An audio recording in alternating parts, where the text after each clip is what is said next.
Hello and welcome to African News on VOP TV. I am Masinachi Okafo. In Nairobi on Monday, a three-story building under demolition collapsed, trapping several people inside.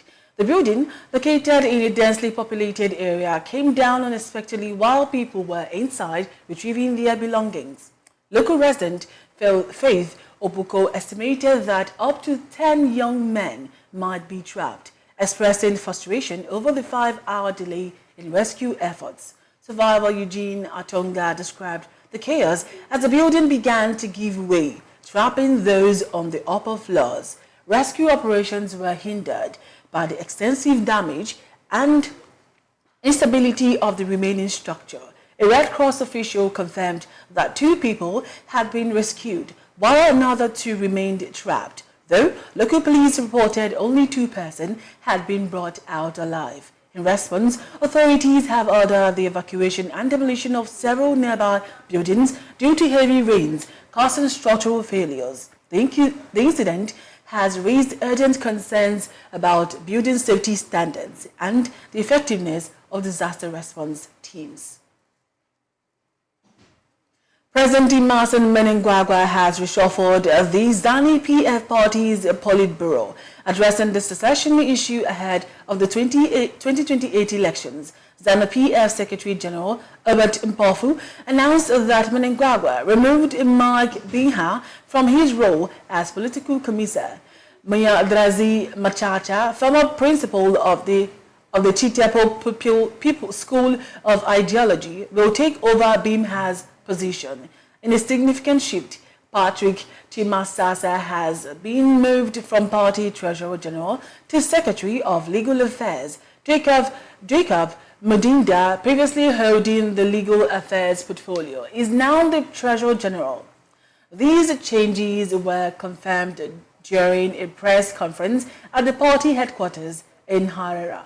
Mike Binha remains a member of the Politburo despite his removal as secretary for the commissariat. This move mirrors the fate of his predecessor, Engaf Rugeje. The reshuffle, announced by Mpofu, is effective immediately and reflects Mnangagwa's strategy to fortify the party's structure. In Athens, dozens assembled for a demonstration protesting the sinking of Adriana, a fishing trawler carrying migrants from Libya to Italy, which occurred in June 14, 2023, off Greece's southwestern coast. 9 Egyptian men are set to face trial in southern Greece on Tuesday, accused of causing the shipwreck, one of the deadliest in the Mediterranean. Defense attorneys argue Greece lacks jurisdiction in the case and assert their client's innocence, portraying them as survivors unjustly targeted. The exact number of passengers remains uncertain, though estimates range from 500 to 700 individuals, with only 104 surviving and about 80 bodies recovered. Greece's Coast Guard faced a scrutiny for its role, having shadowed the vessel for a day without intervening despite being within its search and rescue zone. Amid allegations that Greek authorities triggered the shipwreck while attempting to tow the boat, the trial's commencement brings renewed attention to accountability and the need for thorough investigation into the tragic incident. In a shocking turn of events, 3 Americans have been implicated in the boat assault on Congo's presidential palace over the weekend, under the leadership of Christian Malanga, an eccentric opposition figure with a checkered past involving gold mining and legal troubles in Utah. The group attempted a coup that left 6 dead, including Malanga himself. Despite his background, Malanga managed to recruit his Utah-born son, Marcel, into the ill-fated endeavor, prompting questions about the son's sudden involvement from playing high school football to participating in a coup in one of Africa's largest countries. Meanwhile, the involvement of another American Benjamin Ruben Zarman Poland adds another layer of complexity to the situation.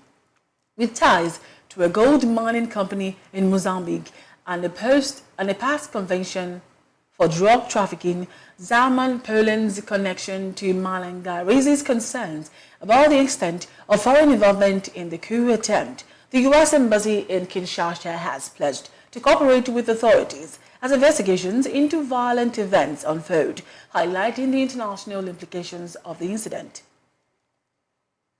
President Yoweri Museveni, today being Tuesday, May 21st, is set to visit the check on the process of a modern industrial coffee park in Rwashmere Town Council in Tagma district, where the government has already re-injected over $37 billion.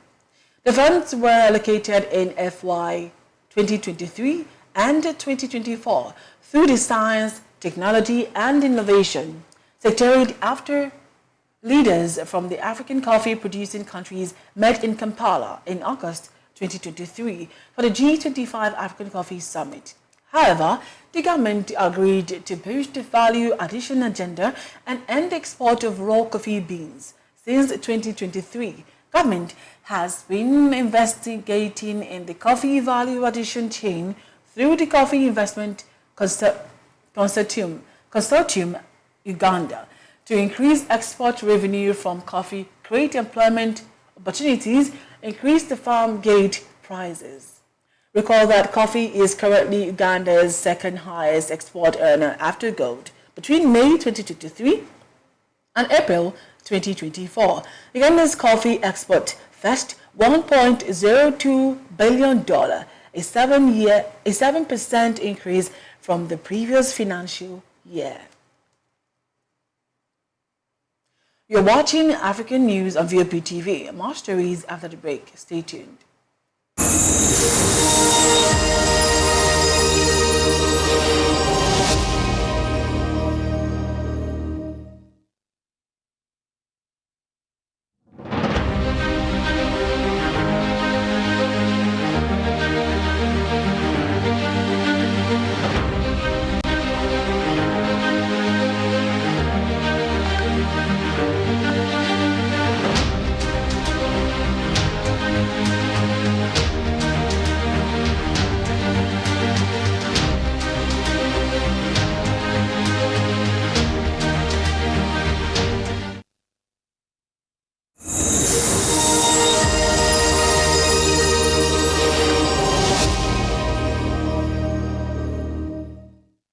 Welcome back and thanks for staying tuned. Haiti's Tosa Louverture International Airport has resumed operations after a nearly 3-month closure due to widespread gang violence, providing a crucial lifeline for supplies as the country's main seaport remains paralyzed. However, only local carrier Sunrise Airways is currently flying to and from Port-au-Prince, with US-based airlines expected to follow suit later May or early June this year. The airport's reopening comes amid escalating violence that prompted U.S. evacuations and saw gangs seize control of police stations, attack the airport, and facilitate mass prison escapes. Meanwhile, Haiti's political future remains uncertain, with a transactional council tasked with appointing a new prime minister and organizing elections, as international efforts, including Kenya's development of police officers, seek to stabilize the nation amidst ongoing diplomatic engagements. Over to South Sudan. South Sudan's President Salva Kiir Mayardit has dismissed Joseph Ngin Manitou Winjang from his position as governor of Unity State. The decree announced on state-owned South Sudan Broadcasting Corporation named Brigadier General Rick P.M. Tup as a new governor. No reasons were provided for Manitou's dismissal. Joseph, appointed in July 2013, was the longest-serving governor in South Sudan. His tenure was marked by allegations of human rights abuses and increased intercommunal violence, including attacks linked to the Mayan-based Churchang military group. The 20th edition of the multinational African Lion military exercise began on Monday in Morocco, led jointly by the Moroccan and U.S. armies. The exercise, running from May 20th to 31st, will be conducted in several areas of central and southern Morocco, including Benguiri, Agadir, Tantan, Akka, and Tifnit. This year's exercise, the largest of its kind in Africa, involves 7,000 armed forces personnel from approximately 20 countries, including African nations and NATO members. The training will feature combined day and night tactical exercises across land, sea, and air, along with special forces operations, airborne maneuvers, and operational planning for task force staff. African Lion, first launched in 2007 between Morocco and the US, is held annually with participation from European and African armies, fostering military cooperation and readiness among the involved nations. Freedom House, a non-government organization, says the restrictive press laws and a history of impunity for those who commit crimes against journalists encourage self-censorship. Adding to that, the NGO Reporters Without Borders said that during election campaigns, media outlets come under pressure.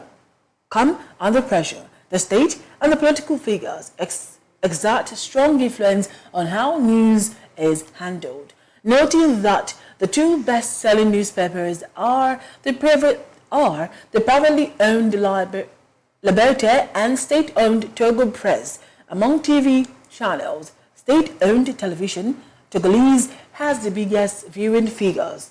Radio is the most popular medium, particularly in rural areas. There were 1.01 million internet users by December 2021, comprising 11% of the population. The Uganda Directorate of the Traffic Police and Road Safety has launched a multi-pronged attack with a sharp focus on bundas, the motorcycle taxis presence across the country. Head of the State Acting Director, Senior Commissioner of the Police, Lawrence Mubeni, said the measures became necessary as the Uganda's roads became more deadlier than ever, giving an alarming statistics of nearly half, that's 45% of all accidents in 2023, involved motorcycles. A recent week, which was May 12th to 18th this year, painted a grim picture with 65 fatalities, a quarter of them, 29, being motorcyclists. Speeding and reckless overtaking were the top culprits, responsible for over half the mishaps in 2023. Also, Michael Kananura, the traffic police spokesperson, at a recent press briefing, noted that they are taking a zero-tolerance approach. Riders without helmets, reflective jackets, and proper licenses will face the full force of the law. The message extends to passengers as well, urging them to prioritize their safety by ensuring they board a properly equipped boda. You're watching African News on VOP TV. More stories after the break. Stay with us.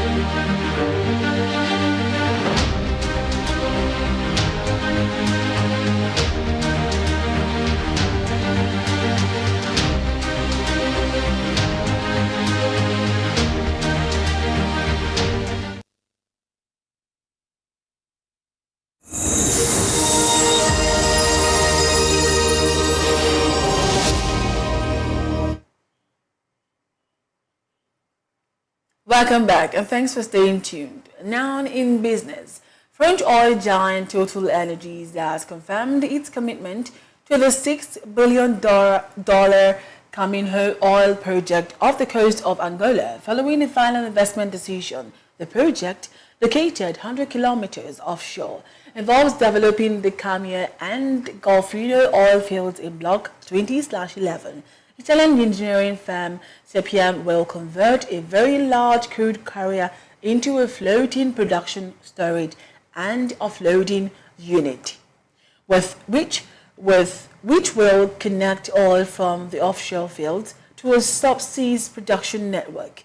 Production is slated to start in 2028, reaching a plateau of 70,000 barrels per day. Total Energies holds a 40% stake in the project, with Malaysia's Petronas and Angola's Senangol holding 40% and 20% respectively. Angola, Africa's second largest crude exporter, currently produces 1.1 million barrels of oil per day. However, the country's oil fields are declining at a rate of 15% per year. In response, Angola has launched an aggressive campaign to attract investors, sustain oil production, and develop new reserves, which also increasing natural gas production. This move is part of broader strategy to maintain its position in the global energy market as interest shifts to newer discoveries in regions such as Guyana, Namibia, and Suriname. Ghana is on the verge of selecting a contractor to build its first nuclear power plant, with contenders including France's EDF, US-based NuScale Power, China National Nuclear Corporation, and Russia's Rosatom, South Korea's KEPCO, and its subsidiary, Korea Hydro Nuclear Power Corporation, are also in the running. The final decision, expected by December, will be approved by Ghanaian cabinet and could involve one or multiple vendors, depending on financial and technical considerations. The push for nuclear energy in Ghana began in the 1960s, but was interrupted by a coup. The plan was revived in 2006 with assistance from the International Atomic Energy Agency following a severe power crisis. Ghana aims to add about 1,000 megawatts of nuclear power to its electricity mix by 2034. This initiative is part of a broader effort by African countries to close electricity supply gaps, with over 600 million people lacking access to power across the continent. Ghana anticipates that nuclear energy will bolster its industrialization efforts and enhance energy exports to neighboring countries through the West African Power Pole. Moving over to sport, football legends from around the globe are set to convert in Rwanda later this year for the Veterans World Clubs Championship. The Rwanda Development Board announced that the event will feature 150 football legends from various regions, taking place from September 1 to 10. During their stay, the legends will not only participate in matches but also engage in 5 economic forums focusing on peace, education, health, business, and tourism. Fans are eagerly anticipating the chance to see their idols in action. Despite the players being older and less agile, the excitement is palpable as these stars, known for their past brilliance, are expected to deliver an entertaining spectacle. This event, following the tradition of attracting big names to Rwanda, similar to the annual Kuita Iznia Baby Gorilla naming ceremony in Kinigi. That's all on African news on VOP TV. Don't forget to subscribe to our YouTube channel. On YouTube, we are at Voice of the People TV, and on other social media handles, we are at VOP TV Live. I'm Masinachi Okavo. Thanks for watching.